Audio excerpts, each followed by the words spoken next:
News টুডেতে আপনাদেরকে স্বাগত। আমি দেখে নিচ্ছে এই মুহূর্তের বিশেষ কিছু খবর। 4 বিধানসভা কেন্দ্রের উপনির্বাচন নিয়ে একতরফা অপপ্রচার করা হচ্ছে। একটি বুথের ঘটনাকে সারাক্ষণ দেখি সেটাকেই সামগ্রিক চিত্র হিসেবে তুলে ধরা হয়েছে। মুম্বাই যাত্রার আগে বিমানবন্দরে দাঁড়িয়ে সংবাদ মাধ্যমের একাংশকে আক্রমণ করলেন মমতা বন্দ্যোপাধ্যায়।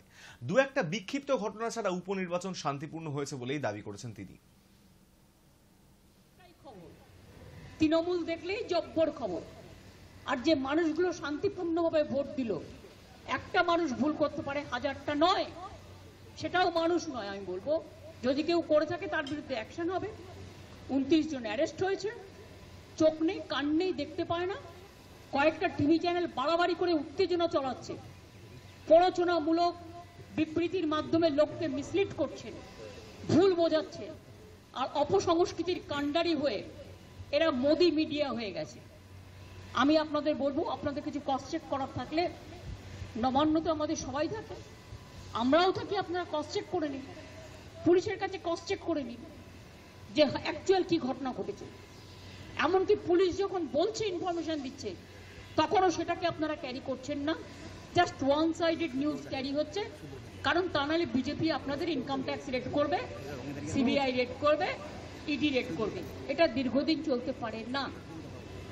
এটা আমি আপনাদের কাছে আবেদন জানাচ্ছি। এখন এরপর যদি আবেদনে কান না হয়, তখন আমি আইনের পথ দেখব। 21 সালের ভিডিও ভাইরাল করে উপনির্বাচনের আগে 72 ঘন্টা ধরেই ভোটারদের ওপর নেতিবাচক প্রভাব ফেলার চেষ্টা হয়েছে। মুকেশ আম্বানির ছেলের বিয়েতে নিমন্ত্রণ রক্ষা করতে বৃহস্পতিবার মুম্বাই রওনা হওয়ার আগে বিমানবন্দর দাঁড়িয়ে সংবাদ মাধ্যমের একাংশকে বিঁধলেন মমতা বন্দ্যোপাধ্যায়। তিনি বললেন, অর্জুন সিং ব্যারাকপুরের সাংসদ থাকাকালীন ওই ঘটনা ঘটে। ঘটনায় অভিযুক্তদের গ্রেপ্তার করা হয়েছে বলেও জানান তিনি। 2021 সালের একটা ঘটনা নিয়ে কোন একটা টিভি চ্যানেল, যদিও এটা মুকেশজির TV channel, I am sorry to say, এখানে আমি কোনো কম্প্রোমাইজ করি না। 21 সালের ঘটনা নিয়ে আমার ইলেকশন ড্যামেজ করবার জন্য গত 72 ঘন্টা ধরে একতরফাভাবে একই নিউজ দেখিয়ে গেছেন। অথচ সেই সময়টা অর্জুন সিং ওখানকার এমপি ছিলেন এবং যারা করেছিল তারা কিন্তু অ্যারেস্ট হয়ে এখনো জেলে আছে। বৃহস্পতিবারই উপনির্বাচন হয়েছে মানিকতলায়, আর তারপরই মানিকতলা বাজার ঘুরে দেখলেন পশ্চিমবঙ্গ সরকারের টাস্ক ফোর্সের সদস্য এবং রাজ্য পুলিশের এনফোর্সমেন্ট ব্রাঞ্চের সদস্যরা। রয়েছেন টাস্ক ফোর্সের সদস্য রবীন্দ্রনাথ কোলে, কমল কুমার দে সহ অন্যান্যরা। টাস্ক ফোর্সের সদস্যদের পাশাপাশি বটতলা থানার আধিকারিকরা ছিলেন। মানিকতলার পর তারা কলেজ স্ট্রিট মার্কেটে যান।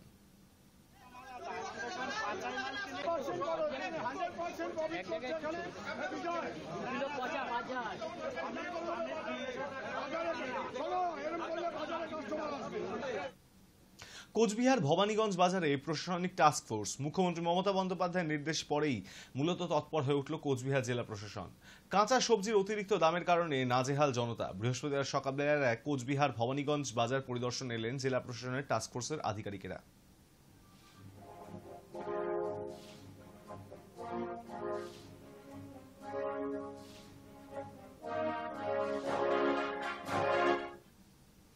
নাকা চেকিং এর সময় পুলিশের গাড়িকে ধাক্কা, দুর্ঘটনার কবলে খোদ পুলিশ কর্মী। শেক্সপিয়ার সরণি থানায় ক্যামাক স্ট্রিট ও মিডলটন রোডের ক্রসিং এ নাকা চেকিং এ দুর্ঘটনাটি ঘটেছে। নাকা চেকিং এর সময় গাড়ি আটকাতে গেলে 4 পুলিশ কর্মীকে ধাক্কা দিয়ে পালিয়ে যায় একটি গাড়ি। পালানোর সময় 2 থেকে 3 জন পথচারীও আহত হয় বলে খবর। পরে ওই গাড়ির চালক সহ আরো 2 জনকে আটক করেছে পুলিশ। আহত পুলিশ কর্মীদের মধ্যে 3 জনকে হাসপাতালে চিকিৎসা করে ছেড়ে দেওয়া হয়েছে।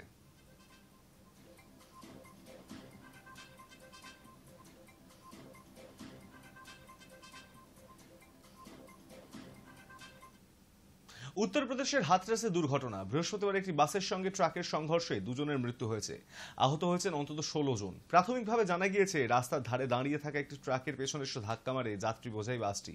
খবর পেয়ে ঘটনাস্থলে পৌঁছয় উদ্ধারকারীর দল এবং আহতদের তড়িঘড়ি বগলা জেলা হাসপাতালে ভর্তি করানো হয়। 5 জনের অবস্থা আশঙ্কাজনক হওয়ায় তাদেরকে আলিগড় মেডিকেল কলেজে ভর্তি করানো হয়েছে। ঠিক কী কারণে দুর্ঘটনা তা খতিয়ে দেখছে স্থানীয় পুলিশ প্রশাসন।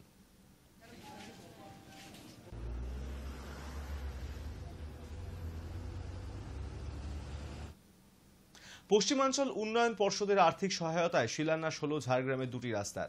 রাজ্য সরকারের উদ্যোগে জঙ্গলমহলের অরণ্য সুন্দরী ঝাড়গ্রাম জেলার দুটি মূল রাস্তার শিলান্যাস করলেন রাজ্যের প্রতিমন্ত্রী বীরবাহা হাঁসদা। লোকসভা নির্বাচনের কারণে সরকারি কিছু কাজ আটকে থাকলেও ভোট পর্ব মিটতেই ঝাড়গ্রাম জেলার রাস্তায় শিলান্যাস হয়ে গেল। ঝাড়গ্রাম রাধানগর অঞ্চলের লালবাজার থেকে সেবায়তন পর্যন্ত প্রায় 2 কিলোমিটার রাস্তা এবং বিনপুর 1 নম্বর ব্লকের নিপুরা অঞ্চলের একটি রাস্তা শিলান্যাস করলেন ঝাড়গ্রাম বিধানসভার বিধায়ক তথা রাজ্যের প্রতিমন্ত্রী বীরবাহা হাঁসদা। প্রায় 1,35,00,000 টাকা এই রাস্তার জন্য বরাদ্দ করা হয়েছে। সাধারণ মানুষের মধ্যে মিষ্টি বিতরণের পাশাপাশি বীরবাহা হাঁসদা ফিতে কেটে এই রাস্তা শিলান্যাস করেন।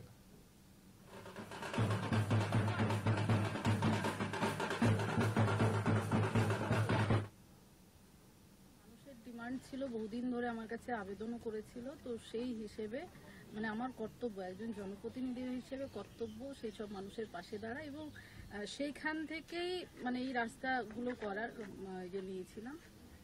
এবং আমি চাই আমার ঝাড়গ্রাম এলাকার প্রত্যেকটা মানুষ ভালো থাকুক। তাদের যে ছোট ছোট ডিমান্ডগুলো যেটা আমার দ্বারা সম্ভব হবে আমি অবশ্যই তাদের জন্য করতে রাজি।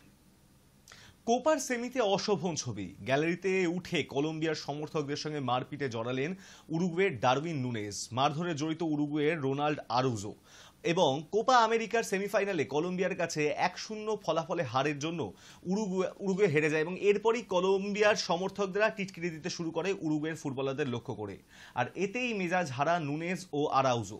গ্যালারিতে উঠে গিয়ে কলম্বিয়ার সমর্থকদের রীতিমতো হাতাহাতিতে জড়ান তারা এবং ফুটবলের মতন খেলায় মঞ্চে এমন ছবি খুবই অপ্রত্যাশিত। নুনেজ ও আরাউজোর আচরণ ঘিরে সমালোচনার ঝড় উঠেছে। সূত্রের খবর, কড়া শাস্তির মুখে পড়তে পারেন দুই ফুটবলার।